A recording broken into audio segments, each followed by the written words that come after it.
Hello everyone, welcome to Data Empires. In this session of recovery, we will discuss how to use different modes to back up system files and their uses. First of all, run MRT software.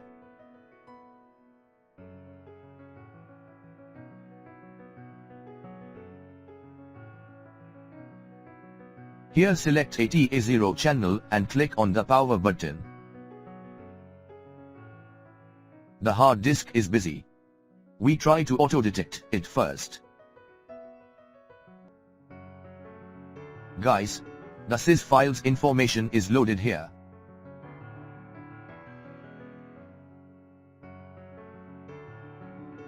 Now, let us read one B file.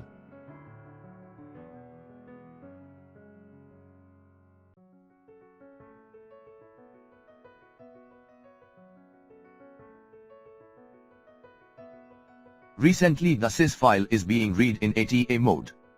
Because the drive is busy, the sys files are not read by ATA mode.